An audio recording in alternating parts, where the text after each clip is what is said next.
Good evening. My name is Sigal Mandelker, and I'm an executive committee member of the U.S. Holocaust Memorial Museum. It's incredible to see the museum's valuable work extend beyond our walls in Washington, D.C., to reach people here in New York and throughout the Northeast. As a child of Holocaust survivors and a former public servant who worked to prevent terrorism, I believe that the topic of tonight's program couldn't be more important. Violent domestic extremism today has become all too common. Why? Well, we know from the lessons of history, lessons that the museum imparts to millions of people every year, that extremist ideology, hatred, and anti-Semitism often begin with mere words. Think back to Germany in the early 1930s. About 500,000 people were Jewish. Many were in trade and commerce. Others were civil servants, doctors, lawyers, even Nobel Prize winners. They were patriots. They were an important part of German culture. And then, despite all of that, in relatively short order, they began to be excluded from society as Hitler and Nazi extremism took over, ultimately resulting in the death of 6 million Jews in Europe and many more people, something that no one could have possibly imagined just a few years earlier. We know from the lessons of history that extremist ideas may start on the fringes of society until they are allowed to go unchecked. When this happens, or even worse, if it is encouraged or becomes part of a movement, society can quickly fall down that slippery slope that we saw happen in Germany in the 1930s, and of course end in devastation. For me, this is very personal. Members of my family were victims of what can happen when extremist ideas become normalized, accepted. My parents were young Jewish children living in Poland in the late 1930s and early 40s. People were being transported to concentration camps all around them. In order to escape the Nazis, both of my parents had to hide underground, in forests, in ditches, under haystacks. Both narrowly escaped death many times, and sadly, 3 of my grandparents did not survive. It's incredibly important to remember that the Holocaust happened in the modern world, in an enlightened and civilized society, by human beings. For many, it feels like it happened a very long time ago. But for survivors, it was just yesterday. History teaches us that although the world continually changes, human nature and extremism, left unchecked, does not. Today, we are witnessing hate speech and violence spread and become ingrained into society. Social media has enabled outrageously explicit expressions of anti-Semitism and other forms of extremism to become a daily occurrence. Unfortunately, there is no escaping it as it increases in frequency, visibility, intensity. We see and feel the impact of this hatred in our local communities. You can see swastikas on display in neighborhoods. Neo-Nazis spreading anti-Semitic lies and instilling fear just blocks away on Broadway. A rise in hate crimes targeting minority groups, Just last year, racism led to the mass shooting at a supermarket in Buffalo, killing 10 and injuring 3 innocent Black men and women. And the largest anti-Semitic terror attack in American history happened at the Tree of Life Synagogue in Pittsburgh just a few years ago, where 11 innocent people were murdered. The trial for the murderer is underway this week. That attack also was deeply personal to me. I grew up in one of the congregations that held its services in Tree of Life. My father used to attend that Shabbat service nearly every Saturday morning. The past president of the congregation, Dr. Jerry Rabinowitz, was one of the 11 victims killed in the massacre. And his gravestone, you can see it up there, is directly in back of my own mother's gravestone. And I remember this tragedy every time I go visit. Tonight's program couldn't be more vital and timely, and it is my privilege to turn to museum historian Dr. Edna Friedberg, who will be leading the conversation.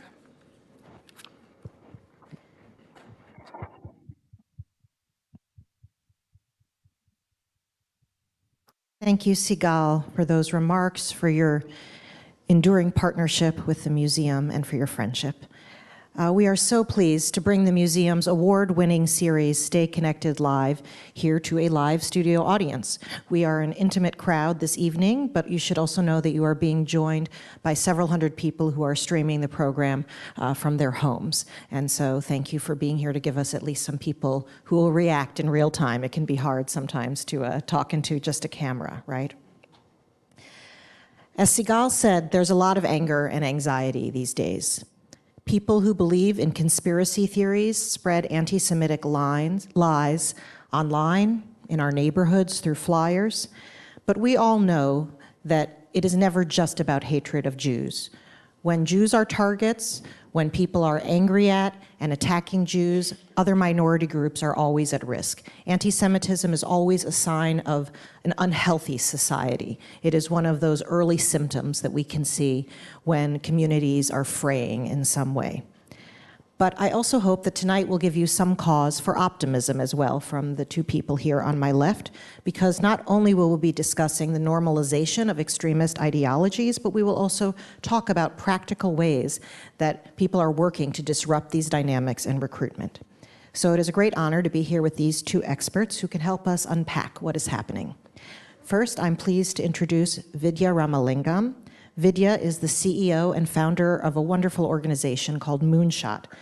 They work to disrupt recruitment, especially by violent extremist organizations online, and to put an end to violent extremism. And Vidya will share with us some of their very practical approaches.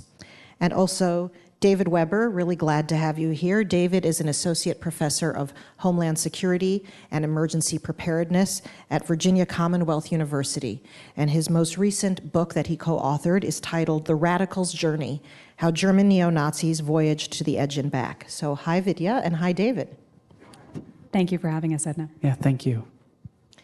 We invite you to share your questions during the program for Vidya and David. If you are here live in person, you can either submit questions through the link that was provided for you at registration, or do it the old-fashioned way, do a handwritten index card, and staff will be around to collect those.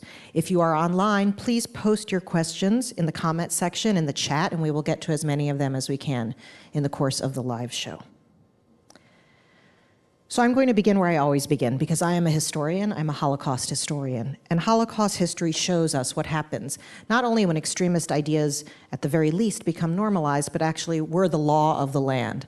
I am always reminding people that the initial steps that were taken against Jews in Nazi Germany were not crimes. In fact, they were official government policy.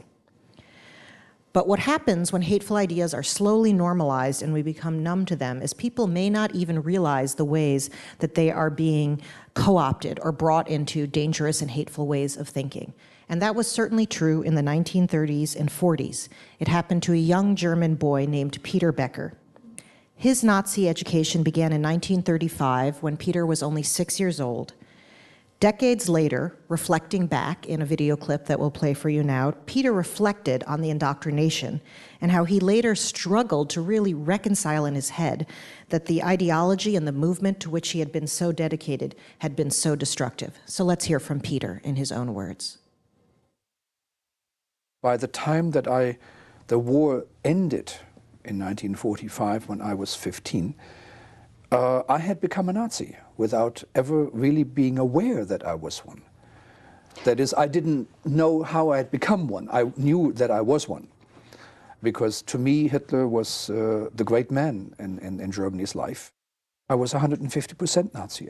That's how strongly I believed in the system and in what Hitler was doing. I had sort of imbibed it from morning till night. I had drunk it, I had eaten it. It was part of my life. It was not until the end of the war that I became confronted with what Nazi Germany had been and what it had done. It took me 2 years to accept that Germans had killed Jews, that Germans had committed atrocities. It took me much longer to come to terms with the rest of it, and I don't think I have come to terms with it yet. So Peter, just absorb that a minute. Peter describes in very personal terms how he came to understand that process of radicalization.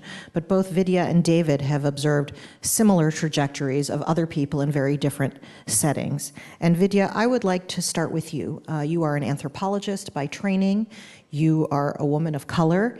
And perhaps unexpectedly for many, you chose to engage directly with white nationalists.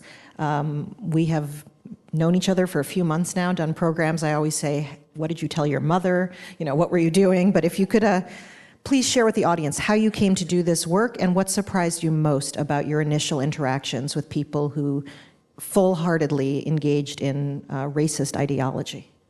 Sure, thanks, Edna. As the daughter of immigrants growing up in the US, I think reflecting on race as a concept, reflecting on the migrant experience was something that came quite naturally. And as I got older and got more interested in working on migrant rights issues and anti-racism, I started to really get fascinated with how it is people end up going down this path where they believe in purist notions of race, or where they start to believe that people that look like me and others who come from different backgrounds shouldn't have a role in society or should have, perhaps an inferior role in society. I started to get fascinated with how someone could buy into an ideology like that. And as I was getting more involved in anti-racism work, I started looking at, I started reflecting a little bit on so many of the anti-racist movements that were prominent and started to think, well, hang on, we're really just speaking to people who already believe in the cause or who are already likely to believe in the cause. And I started to think, well, who's going to talk to them? I was looking over at the other side, looking at far-right movements, at anti-immigrant movements, and thinking, well, somebody actually has to understand them and think through how we're going to bring them along this journey. I had studied anthropology, and anthropology is a discipline which really values ethnographic field research, participant observation, life history interviews. I don't think the founders of the discipline of anthropology ever really envisioned those methods being delivered by a woman of color studying white nationalist movements. But I thought, well, can these methods be applied, and is there a role that someone like me can play in actually understanding people who go down this path? And so I set out on a journey to meet with white nationalists. And I actually didn't do this work in America. And I've asked myself over the years why I chose not to do this here at home. And I think to some degree, going abroad helped me make it less personal. I think it would have felt too personal and perhaps a bit too scary to consider doing this work closer to home in the US. I went to Sweden. Sweden actually has the second largest neo-Nazi movement in Europe outside of Germany still today. And I wanted to meet with Swedish white nationalists. And so I just started turning up to their events and their rallies. I would stand in the back at first and then build up confidence over time to go try and ask people questions. I started reaching out to them and asking whether I could interview them, whether I could meet them and ask them about their journey. And at first, there were many people who would not speak to me and were not interested in speaking to someone who looked like me. But over time, I think I started to get a reputation as the strange Indian woman who kept turning up to events and kept trying to speak to them. And slowly but surely, I reached a point where actually they started to ask me, "What are you doing here? Why are you trying to speak to us?" And over the course of several months, I ended up doing life history interviews with dozens of people in the movement. I attended their meetings, their planning sessions. I met their wives, their partners. They invited me into their homes. And through this process, I realized that actually, I think I had come into this thinking, these people are monsters. I'm probably never going to understand them.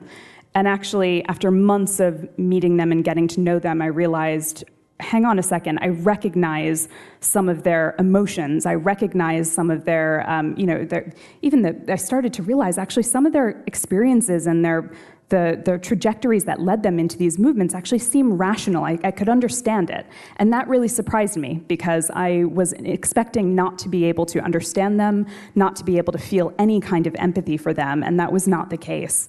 And perhaps more importantly, I started to realize so many of the people in these movements were not actually happy. They maybe felt fulfilled at times, maybe in particular from the community that they were a part of, but so many of them were questioning the ideology and questioning whether this was right for them. And I started to understand as I looked at their life histories and their journeys, even from childhood, I started to identify the moments where actually had there been a slightly different event that took place or had someone intervened, then maybe they would have taken a different path. And that, for me, was what led me down the path of a career focused on getting people out of these movements. So I'd like to delve a little further into that unhappiness that you picked up on and those sort of moments of opening and bring David into the conversation. You are a social psychologist, and I know that you have studied different types of violent extremists. Yes, white nationalists, but also militants in Sri Lanka. What are some of the common elements that you have observed across different contexts and settings that draw people to these movements? Yeah.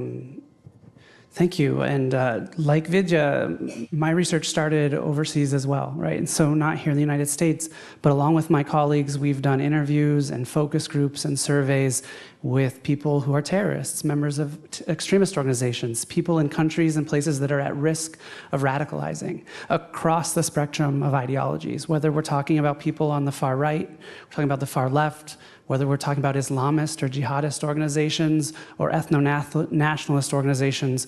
What our research suggests is that if you look at the abstract, right, ignore the specifics that are happening in each of these contexts. If you look at the abstract of what's actually driving people into these movements, the same three things are really present in all of these situations. And these factors, my colleagues and I call the three N's: the need, the narrative, and the network. So I'm going to take a few minutes to just kind of walk you through what each of these are.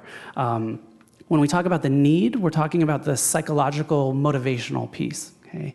There's this idea that we all have this universal need to feel like we want to belong, like we matter, like we're important. Right? And many people who are in these extremist groups, they feel like something in the world is threatening them, right? They feel something has made them lose that significance, has made them feel like they no longer fit in, like they no longer matter. And they see fighting along these groups, joining these movements, fighting against an enemy as a very potent way to feel significant and important again. Okay?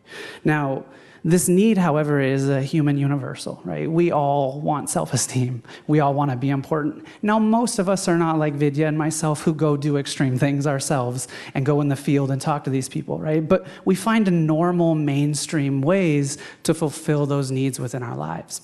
So why is it that some people choose violence when other people do not, when most of us do not? And that's where we need to bring in the other two factors in our model, the other two ends. So let's start with the narrative. Okay, so the narrative is basically the ideology that drives people. We know that violence is wrong, hate is wrong, misogyny is wrong, anti-Semitism is wrong, slurs are wrong, discrimination is wrong, right? We need to be able to latch on to some existing cultural narrative out there that tells us against this specific group, for this cause, for this reason, now all those things that society tells you are wrong, those are now okay to do, right? So we need to latch onto that narrative. But because we're driven to this, to that feel significant, to feel important, that narrative also needs to come in and tell us, if you do these things for that cause, if you do these things to change society in that way, you will be praised, you will be rewarded, you will feel important, and you will feel significant, okay? So that narrative is a really critical piece that comes in here, okay? And when we look at far-right movements, or white supremacists, we often see that what those narratives are doing is that if people are scared by the way society looks or the threat in society, they often scapegoat it on other groups in society, scapegoat those problems, those ills, typically on minority members, right? On whether those are Jews or African Americans or foreign immigrants or the LGBTQ plus community, right? The narrative blames them for these problems and says that you should strike out against them as a way to fix society and to feel important yourself, okay? And then the final component is the network, okay? The social network piece, we as humans are just really social creatures, and this is really what drives our behavior. The network does a few important things in my perspective. So the first thing that it does is that our social contacts are how we're introduced to the narratives in our world, right? We all follow cultural ideologies and narratives that tell us what we should do. Maybe our parents said, go get a college education. Maybe they said, marry that person. Don't marry that person, right? Get a good job, have a family. There were narratives that were shared with us by our friends, our parents, our teachers, people in our network, right? That's how we come into contact with the narratives that tell us what we should do to feel significant. Okay. But the narratives also, or the networks also validate those beliefs. Okay. We're in the Paley Center for media, right? There's a reason why you film a sitcom in front of a live audience, or you insert a laugh track in the background, right? If I hear people laughing, I'm gonna take that as a cue that something funny has been said, right? And I will find that funny. When I'm walking through the subway to get here today, there's a reason why people busking in the subway throw a couple dollars into their guitar case, because they know if that I see someone else has donated money, I myself am more likely to donate money as well, right? And so what we see here is that if I can look at these cues from other people, if it's good enough for them, they tell me what's right, what's good, and then it then becomes good enough for me, how I should think, feel, and behave. So if I belong in a social network where I can look around me and see that there are other people that think these hateful things are true, that are willing to fight for them, that believe in this cause, well, if it's good enough for them, it becomes good enough for me, right? And then I become more willing to take that step myself and engage in violence myself. And so what our research suggests, we think if you take these three factors and you put them together, you have a really potent cocktail for understanding how a normal person, all of us in this room, could maybe find themselves in the midst of an extremist organization and believing and engaging in hateful things. So many things that I could pick up on threads from that. I think one of the most important things that I tell people when I'm teaching about the Holocaust is that the Holocaust was not committed by monsters. It was actually committed by people with often quite relatable motivations, and that we actually distance ourselves and take away responsibility for mass atrocities or even small acts of violence or hate if we try to say, that is so out of my worldview, I can't imagine it. But your description of the need for dignity, respect, belonging resonates. Speaking of belonging, I am going to pause for a moment to recognize people who are watching online, and thank you for joining us, viewers who are tuning in from Scarsdale, New York, Brunswick, Maine, Woodridge, New Jersey, Wellesley, Massachusetts, New Haven, Connecticut, and Schwenksville, Pennsylvania. We're really glad that you're with us. Now, one of the things that I like about your framework of the 3 Ns, David, that you and your colleagues have come up with is that it is very specific. It doesn't rely on simplistic comparisons. And even if I might find resonances with the historical period that I know, there are very, very significant differences between Nazis in Germany in the 30s and 40s and neo-Nazis today. Could you spell out some of the ways that they are similar and different, please? Absolutely. So let's start with some similarities. And I'm going to talk kind of broadly, abstractly here. I think if you look at the narrative and you look at what these people think they're fighting for, the ills they see in society, the groups that they're scapegoating as the problems that need to be dealt with, there's similarities there throughout history. Now, again, with context, things fluctuate. Certain groups have been targeted at different time periods more than other groups because of what was going on historically. But those things have kind of stayed the same. These beliefs and this ideology of scapegoating people. If we look at what is the major difference here,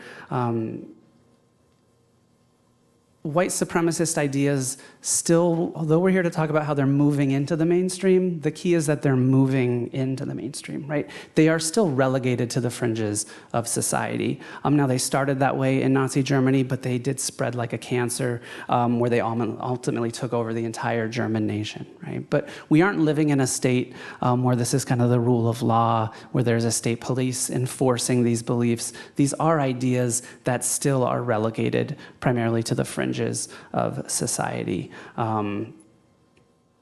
Yeah, so most people here believe something different than, and that's a shred of hope to hold on to, right? That while these are becoming more mainstream and we're hearing them more, generally they're not accepted or endorsed by the majority of society. I'd like to get more specific, and in fact, looking at the photo that we have here, talk about some of the methods that groups that espouse these kind of fringe, or you would hope, ideas actually use in order to make themselves more palatable and to recruit new followers. So in this photo, we're looking at something that has become quite common, especially online among white supremacist groups, that they want to show themselves as mainstream, as clean-cut members of society, as patriotic, as wholesome, as family-oriented. We did a whole program in the series about actually the way that they've sort of hijacked the conception of motherhood and what it means to be a woman in America. But what really strikes me is when you're looking at this photo, and we've blurred out everyone except one person who has subsequently left the movement, is that they are selling a positive message. That it's easy to think, oh, you know, hateful people attract other hateful people. But that's not really how it begins. And that's the same as it was in Nazi Germany. For the Nazis, anti-Semitism and racism were part of a whole package that they had. The Nazis were opportunists. They did not invent anti-Semitism. They did not invent homophobia. They did not invent hatred of Roma and Sinti people. They took advantage and exploited existing hatreds. But they knew that not everyone would buy into these very negative and violent points of view, and so they did things like this that you're seeing here. They emphasized positive, exciting ideologies and ideas and activities, especially for young people. So here, girls in the League of German Girls, which was the youth group for young women. They emphasized athleticism, independence for teenagers. The Hitler Youth was the mandatory organization for boys, and eventually all other scouting groups and youth groups were outlawed in Germany, so that was the way to consolidate the kind of messages that young Germans were receiving. They really targeted young people, and they also attacked the family, because as you said, families can be such strong influences. They are usually our primary influence. So instead they portrayed Adolf Hitler as a father figure, and they wanted to supplant the influence of the family and even have kids were encouraged to denounce their own parents if, let's say, they were listening to forbidden radio broadcasts or otherwise engaging in illegal activities. And this generated a lot of excitement. So much so that it even at times was so pervasive and so appealing that it even appealed to some young Jews living in Germany and Austria. And so I'd like us to take a listen to a testimony from a man named Peter Feigl. Peter is a Holocaust survivor. He was a young Jewish boy living in Austria at the time of the annexation by Nazi Germany in 1938. And he remembers years later how he felt, how he was attracted to and drawn to the excitement by the arrival of the Nazis. Let's listen to Peter Feigl. And I went down there. And I saw these tens of thousands of people on the street, and all the German flags and the music and the bands and everything else. And I was in there with the mass of the people, shouting my head off like everybody else. Ein Volk, ein Reich, ein Führer. One people, one Reich, and one leader. When I finally got home, my mother was besides herself. She didn't know, where have you been? You've been gone for 6 hours, you know. And I said to her, I saw our Führer slap her up on my mother, slapped me left and right and said, "You never call that SOB again our Führer. He is not our Führer." And I guess that's the first time that I came to the realization, wait a minute, somehow I don't fit in, we don't fit into the grandiose schemes of this maniac. But as I said, at 9, I wanted to have a uniform like all the other kids who were joining the Hitlerjugend, you know, and have a little dagger and Sam Brown belt and march to the music and the drums. It all was fascinating and hypnotizing for a young kid. Sure, the pageantry, the belonging, the camaraderie. David, you've studied some reflections and how some former Nazis have made sense of this period in their lives, this formative period. What did you discover?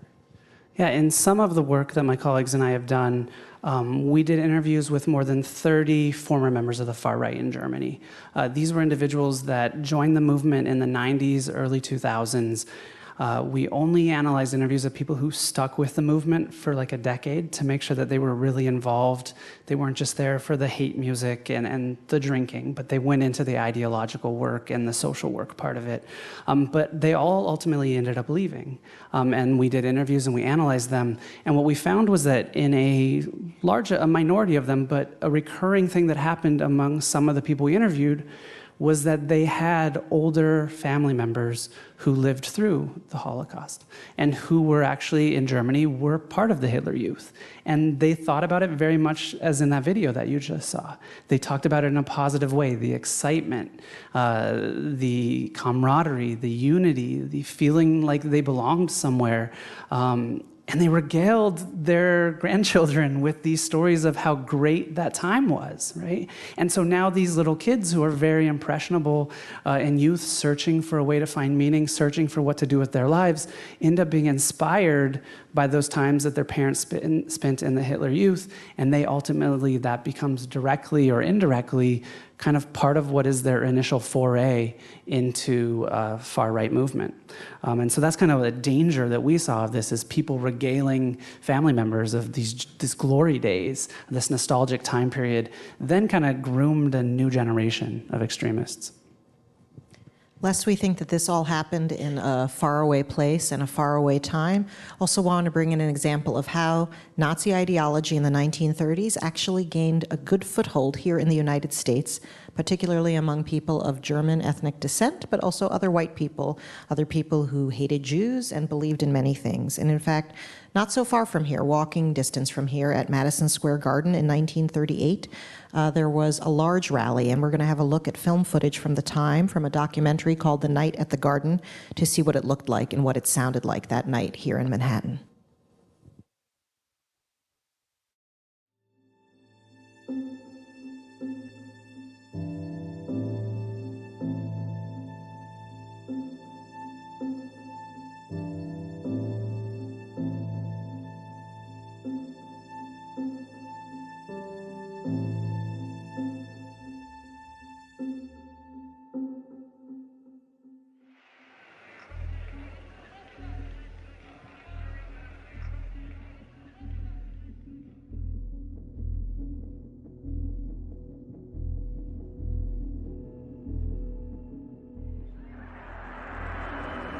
We, with American ideals, demand that our government shall be returned to the American people who founded it.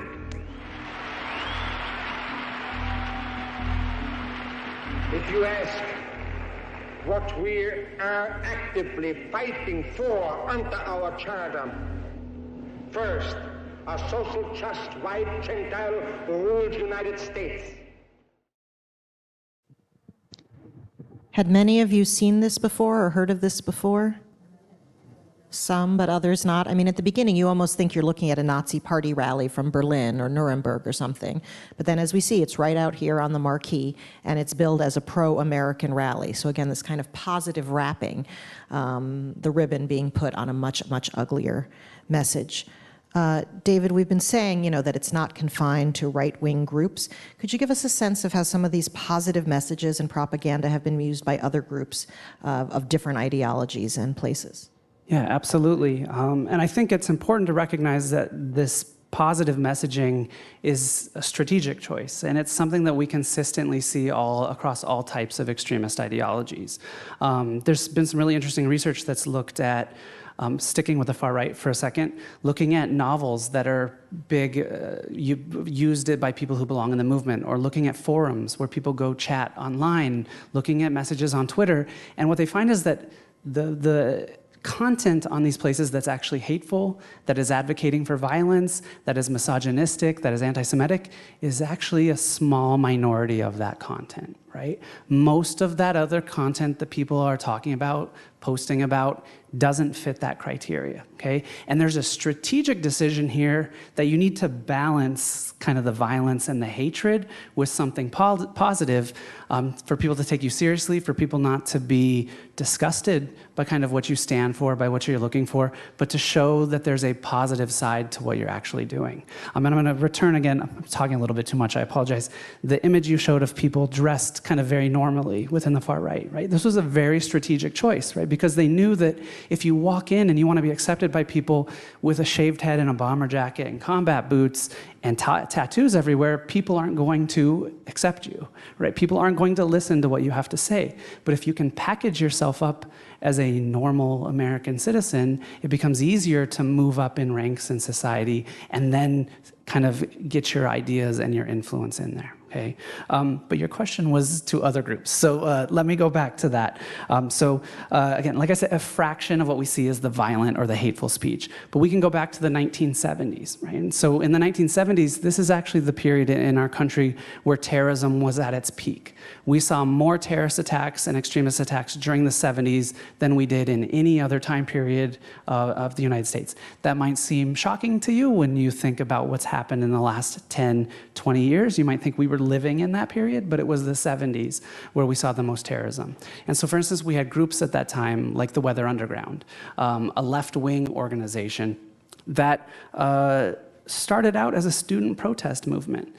These were students that got involved because they were fighting what they believed was an unjust war in Vietnam, and they were fighting against what they viewed as racial treatment of minorities within inner cities. These were positive things that these people were fighting for. They wanted to change society for the better, right? When they realized their protests weren't working, they're called the Weather Underground because they then went underground, right? They became an extremist organization, and they started carrying out a series of bombings across our country. They bombed the US Capitol, the State Department, and the Pentagon, right? We had to expand the country's most wanted list at the time so that we could put all of the leadership in this group on that list, right? But it's the positive things that lured people in that got them there, right? We can look at ISIS. More recently, ISIS is still around, but if we look at when they were in their heyday, the things we remember about ISIS is the violence, it's the brutality, right? For me, someone who watches these propaganda videos because it's my job, I see people being burned alive. I see beheadings being broadcasted on Twitter. I see assassinations, right? But again, that's a minority of what they put out there because they recognize I need to balance all this violence with a lot of other positive pro-social things. So ISIS also talked about and advocated, advertised all of the positive things they were doing. They would move in and take over a town, an area, and they would make improvements. They would do social work projects that made society better. There was economic development that was happening there. They presented messages and propaganda of unity, where they had people of every single color standing there together, united, right? These were propaganda videos directed at the United States because, again, showing the message that we're united, people of all color here, but not in the United States. You guys still can't get along, right? And ideas of religious freedom and religious tolerance, freedom from religious persecution, right? These are the positive things that ISIS was also talking about. And from a narrative perspective, right? If part of what the narrative has to do is justify violence on moral grounds so that you can feel significant and important to fight for these things, then you have to have that positive messaging. You have to link it to these really important values and goals in order to get people to fight for it.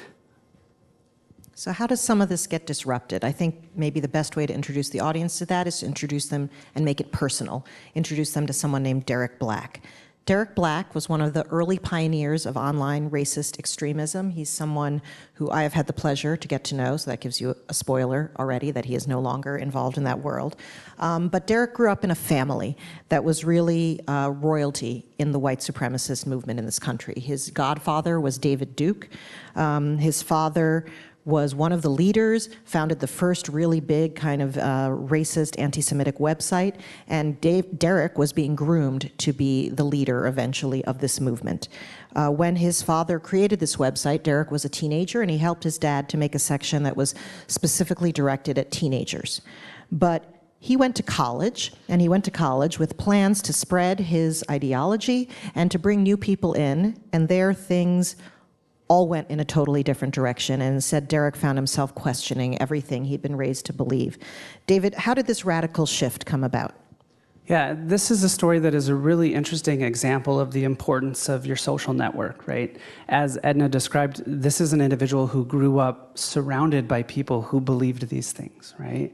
College is really the first time where he left that cocoon. He went to a very liberal, multicultural university in Florida, and it's the first time where he was surrounded by people that did not agree with him, right? He ends up being outed on campus. People find out who he is. They find out he's a white supremacist. They find out he hosts a radio show every weekend talking about these things, and he becomes shunned by the entire university, right?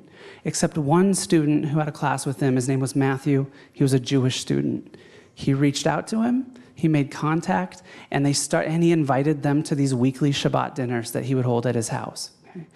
And what was really interesting about this was that Matthew didn't do this to attack him, right? He didn't want to question him. He said, be welcoming of this individual, and let's talk to him, let's get to know him. Right? By reaching out and making that human connection, they were able to do that, right? They ultimately become friends, and once they become friends, then it becomes more acceptable to start diving into some of these things that he believes in, and they have these really difficult conversations that ultimately Derek credits as being the situation and being the conversations that piece by piece tear down his white supremacist belief system and end up leading him to leave the movement, right? And I want to point out, this is something, it's a great story, but it's also something that we see in our work and we see happening not just with Derek, right? Often these people have never had any interaction with the people they hate. The people we interviewed in Germany, many of them had never interacted with a foreigner or a Jewish person. And when they have an opportunity to meet them, learn about them, and see that, hey, we actually value the same things. We are very similar people. It is an easy way to start to break down those toxic beliefs that that had been ingrained in them for so long. I don't want to make this sound easy, and Vidya, thank you, you're being very patient.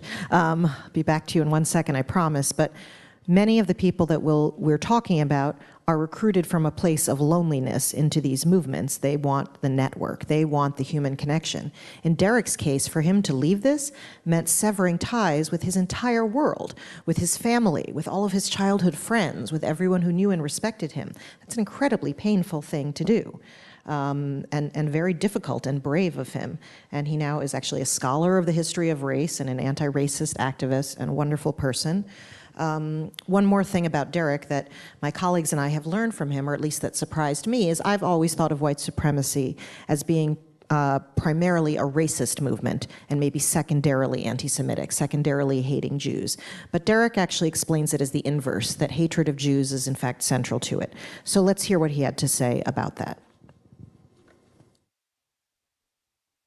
White nationalists talk about their hatred of Jews as much, if not more, than they talk about their belief in race and their desire for global segregation.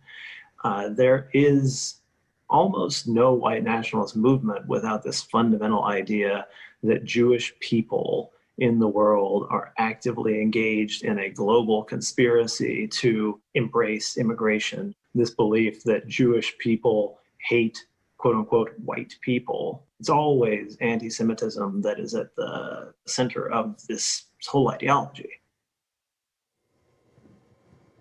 One thing that we observe at the Holocaust Museum is many of the most popular memes or stereotypes that circulate about Jews online are simply repackaged or updated versions of things that existed in the Nazi era. And many of our partners out in the field tell us this. There's a high school teacher named Kalua Lauber who teaches in San Antonio, Texas, and she recently told us about the sea of anti-Jewish hatred that her students are encountering online. Let's hear what she had to say. I've heard keywords and some of the same old stereotypes. Globalists or the bankers and then some will say something like, well, you know, the Jews are running the world. These are real stereotypes that people still believe today.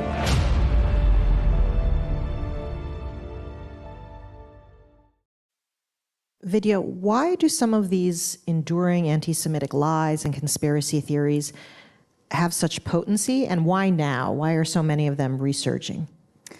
Their enduring appeal really comes from the fact that they're really simplistic. They reduce these very complex issues in society, complex problems that we're all dealing with, and they reduce them down to black and white issues with a very clear villain. In the case of anti-Semitic conspiracy theories and tropes, that villain is Jewish communities, and very clear heroes. It's about scapegoating.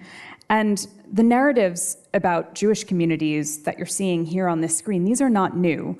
Anti-Semitism is sometimes called the longest hatred because there's evidence going back 2,000 years ago where we can see documentation of the exact same tropes that we're seeing today, shared today. And the reason why now, moments of crisis for any extremist, whether it's groups or movements, moments of crisis are moments that they seek to capitalize specifically on high levels of fear and anxiety in society. And we're in a period now where for the last 3 years, certainly in the US, we've been dealing with multiple public crises, right? I mean, COVID-19 is perhaps the most obvious one, but there's been many crises that have plagued us as a nation for the last 3 years, moments where there's very high levels of fear and anxiety in society, and these are moments that many extremist groups have sought to jump on that opportunity, capitalize, and sow fear. White supremacist ideology for almost any movement that falls within this umbrella, typically they fall back on this idea that a race war is the ultimate goal, right? They want us to descend into a civil war, essentially. And so moments like the pandemic, where it feels like society is fraying and there's a moment of vulnerability, these are moments where these conspiracy theories are a really straightforward way for them to start to infect the mainstream with these tropes and these really horrific narratives about minority communities. And of course, these very, very unpleasant images that we were just showing, blaming Jews for the spread of COVID-19, but of course it was Asians and Asian Americans who were being most visibly attacked and blamed. Can you explain a little of this dynamic? What's happening? Why, when one group is blamed, are others blamed? What's the mentality? It almost never stops with one community. Anti-Semitism and violence against Jews is obviously one of the most virulent and popular forms of hate by these groups, but there's many overlapping hatreds, and this targets Black American communities, Muslim communities, Asian American communities, LGBTQ plus communities, immigrants. Really anyone that they can other and that they can position as the villain and position as scapegoats. And when I first started working on extremism many years ago, I remember coming across what felt at the time to be a fringe conspiracy theory, the Great Replacement theory. This is a white nationalist conspiracy theory which claims that there's a sinister plot led by people who look like me, people of color, and as they claim, it's something that has been organized by Jewish communities, a sinister plot to replace white communities with people of color. And when I started working on extremism many years ago, I would see this as a fringe conspiracy theory that was really confined to the kind of fringe spaces on the internet.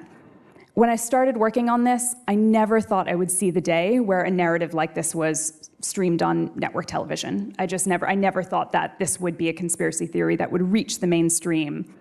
And the Great Replacement theory, really, what it does fundamentally is it exploits everyday fears about immigration, right? It takes actually quite a basic fear that society is dealing with and exploits it. If you have widespread fear of demographic change and anxiety about that, it provides a really simplistic solution. It provides a clear scapegoat, an enemy who is to blame for this, and it provides an enemy to blame for all of your ills and all of the problems that you're experiencing. And I'm struck. I think people often think of the Nazi conception of Jews that they thought of Aryans as superior and Jews as inferior, but they actually spent just as much energy portraying Jews as a threat, as an existential threat. And that was an important way of conditioning people to believe, Germans to believe, that they needed to eliminate them physically. I want to turn instead to talk about, in the few minutes we have left, the ways that people are recruited today and some of the ways that you and your group at Moonshot are working to disrupt these recruitment efforts. We recently spoke to a young woman named Lauren Manning, who first began as a music fan of what you've described as hate metal, kind of heavy metal music that has misogynistic, racist, anti-Semitic lyrics. But she had described to us that she was very lonely. Her father had just died, and that she had someone reach out to her and start chatting with her in one of these hate metal groups online to see. Extremist groups find these vulnerabilities in people. Vidya, could you tell us about some of the other online strategies that they use?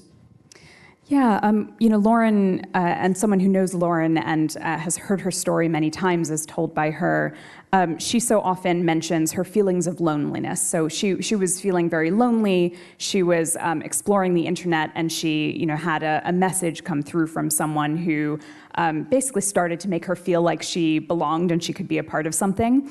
It's essentially grooming, right? This is no different from how grooming happens in other settings. It's someone who's reaching out and preying on vulnerabilities that a person is experiencing to recruit them towards activities that are destructive, violent, destructive towards that individual as well as the community around them. And so the starting point here is it might be watching a video, it might be sharing some content online, but ultimately what most online radicalization comes down to is that person-to-person contact with someone online. You typically aren't going to see someone who watches a video and suddenly they become a white supremacist.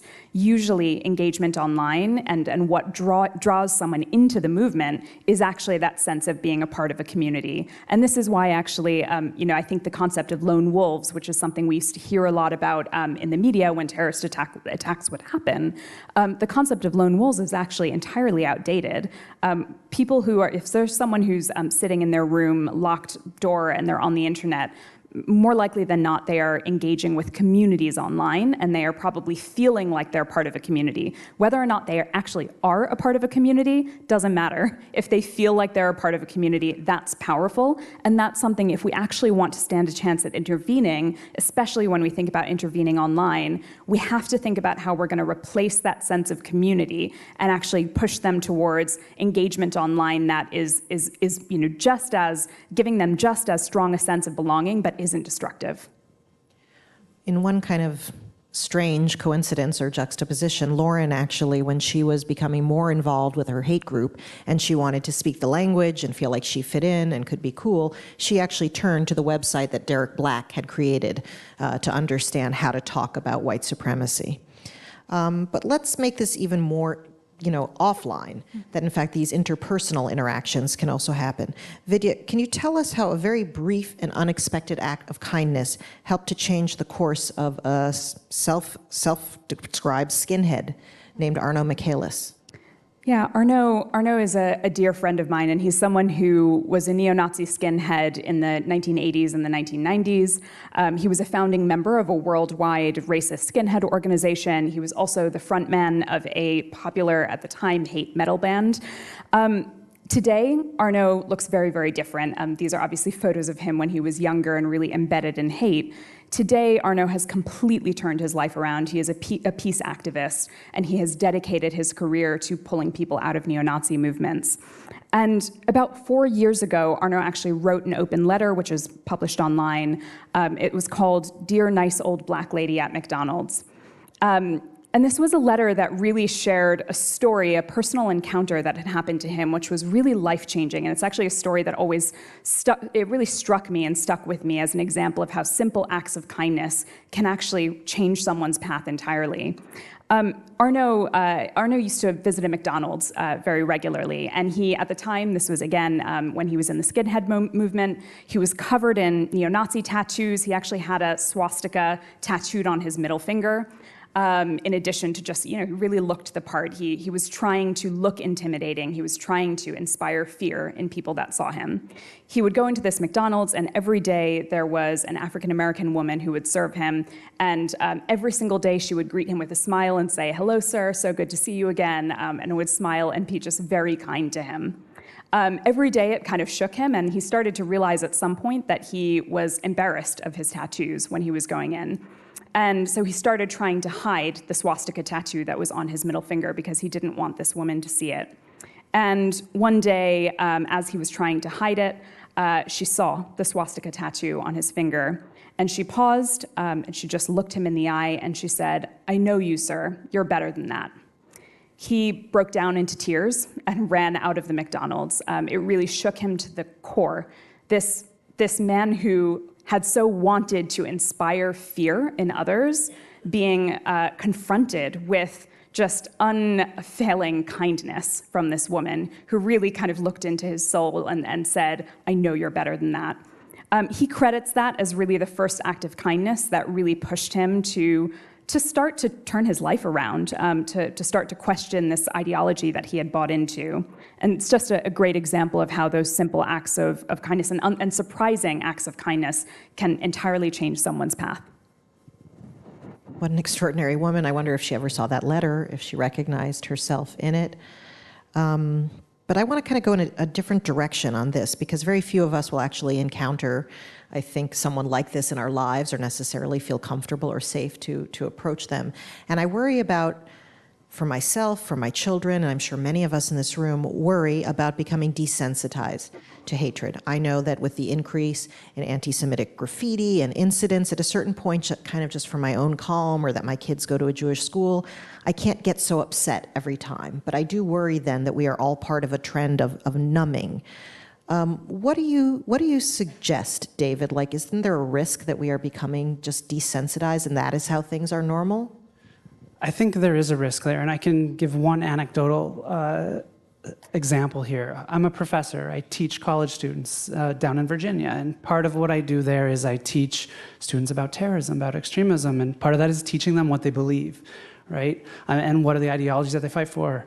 In recent years, it becomes hard to teach people to convince them that some of these things are extreme when they actually turn on TV or they turn on Twitter and they see some of these ideas coming back to them, right? Because what we are seeing is, whether or not these things are becoming more mainstream, we are seeing that there are at least more high-profile individuals that are sharing some of these hateful ideas. They have a large audience. They're out there. We also know that in today's world, it's easy to find this information online, right? Back in the day, you had to be handed hate metal tape on a cassette tape on the schoolyard to get exposed to it. But now anyone with a smartphone is just a few clicks away from it, right? A few Google searches or YouTube searches from going down a rabbit hole of conspiracy theories that lead them into the far right, a foray into the far right. And we've seen this happen, right? We've seen that noted terrorists, domestic terrorists in this country, that is how they've been radicalized. Dylan Roof is a good example of this, an individual who carried out an attack against a black church in South Carolina. He's in his own manifesto, told us that the way he got there was after the killing of Trayvon Martin, a teenage black individual. He started Googling black on white crime and started searching all these things and encountered a lot of false information out there that then radicalized him. Okay? And I think what we're faced with is that information is out there, right? It's going to be out there, and we are somewhat limited in our ability to do anything about that and to erase that information and get it out, get rid of it. So what we need to do is, if we can understand the other factors, It's not just the narrative, but it's the need and it's the network that are out there. There are other things that we can maybe do to help the situation. So if we can satisfy people's needs for significance in alternative ways that are pro-social, that don't lead them to these movements, that can help us. If we can surround people with positive voices and positive influences that share different narratives to them, then we can counter the influence and the impact of these negative, this negative propaganda that does exist online. I'd like to bring in a couple of audience questions. Someone here in the theater with us is asking, and Vidya, maybe you can take this one. How do you balance wanting to counter extremists versus not wanting to give trolls the satisfaction of attention? So ignore versus fanning the flames. How do you navigate that? I think it's deeply personal, actually. I think it's important that we all ask ourselves what's going to make us feel good in this moment, and also what's going to actually meaningfully lead to change. Sometimes what's good and what's right for a person who's being targeted is to just protect yourself and not focus on how you're going to challenge this person, just focus on protecting yourself. And that is a completely valid response to just shut it off and not engage and walk away. It also has the benefit of not fanning the flames, not drawing any attention to the hateful activity that's happening online. Other people feel it's really important to respond, and I would never dissuade someone from responding. My main advice would always be to make sure that you're responding in a way that is safe and that protects yourself, and that you're not putting yourself in danger by responding. When it comes to thinking about how to actively change the behavior of the individual who's posting the hate, that's something which I would leave to specialists for the large part, just simply because sometimes you might be dealing with someone who is potentially violent or someone who might actually perpetrate harm. And for those of us who specialize in responding and engaging with perpetrators online, our main approach is not to engage in debates on the ideology, not try and prove what's factual or what's correct or incorrect, but actually try and get at the human being under that username or under that post. Ultimately, individuals who are posting this, there's a human being at the other end of the computer, and if you can actually get at that person and start to ask them questions about how they're doing and what their needs are and what actually motivated them to post that content, then ultimately you can try and get into a situation where you can intervene and work with that individual to change their behaviors. So lest people be skeptical, actually, if you could show us a few examples before we close of ways that you and your colleagues at Moonshot have done this in practice. Yeah, so a couple examples I'll give. One actually is an example from abroad, and it's something that I hope is actually quite optimistic. The power, there's immense power in showing people the human impact of the harm that they have caused. And this is something I think it's easy for us to forget. We were talking earlier about not considering them to be monsters. They are human beings at the end of the day. A few years back, we ran a test in Sri Lanka. So we were reaching out to individuals who were posting hateful anti-minority content. There were movements operating at the time that were galvanizing against Muslim communities. And we decided to reach out to people directly on Twitter posting anti-minority hate in Sri Lanka. We sent them one-to-one messages, DMs. And in those messages, if they were posting hate speech, we specifically told them about the hurtful and harmful impact that their post had on the individual, on the reader, the person who had read the message. The messages were deeply personal. They explained, the emotional toll it had had on the person who had read it. And that strategy, and we tested different forms of messaging, that strategy led to a 50% reduction in people in Sri Lanka posting hate speech online. So from the treatment group, the people that received this message, they declined in posting hate speech by 50%. That, to my mind, indicated the power of showing people the impact of their words. It's one of the reasons why the Holocaust Museum is so important and why hearing the stories and sharing the testimonies of Holocaust survivors is so important, because understanding the human impact of words, the human impact of violence, it does have an impact on people. And then when we think about how to scale this work, and when I think about the story that I told you about Arno, this story of this unexpected moment of kindness from a stranger. What we've been working on is how we can actually scale those sorts of encounters online and reach people who are posting and engaging with hate at scale. And so what we've done is over the years, we've started to reach out to people who are consuming white supremacist content online and offer them services. So the first example of this, about 4 years ago now, we reached out to people consuming white supremacy content across the US, and we found that white supremacists were 48% more likely than the general public to take up offers of assistance. So that means crisis support, social work interventions, and mental health support. They were 48% more likely to take that up than the general public. And if they were engaging with content that indicated an interest in joining a white supremacist group like the KKK, they were 115% more likely than the general public to take up those offers of assistance. So again, what we're trying to do here is replicate those very same encounters that we know are effective offline, but in an online setting. And the way that we scale that, the best example I can share here about, or maybe to make this relatable to you all, if you think about if you want to buy a pair of shoes and you Google that pair of shoes that you've been interested in buying, and for 2 weeks after that, you are followed around by images of the shoe you were thinking about buying until ultimately you end up clicking on it and you end up buying it, right? We've all done that. Advertising's good. They know exactly how to get us to open up our wallets and pay for something. Well, these same methods we are using to reach people that are engaging with hate content online. So if in America you are searching for a piece of hate content, a piece of white power propaganda, what we are doing is running advertisements to ensure that the very first piece of content that you see is a safer alternative to the hateful content that might otherwise be surfaced by a social media company. That safer alternative is oftentimes the chance to speak to a counselor, a social worker, or maybe even an exit program that can help you to actually exit a neo-Nazi movement.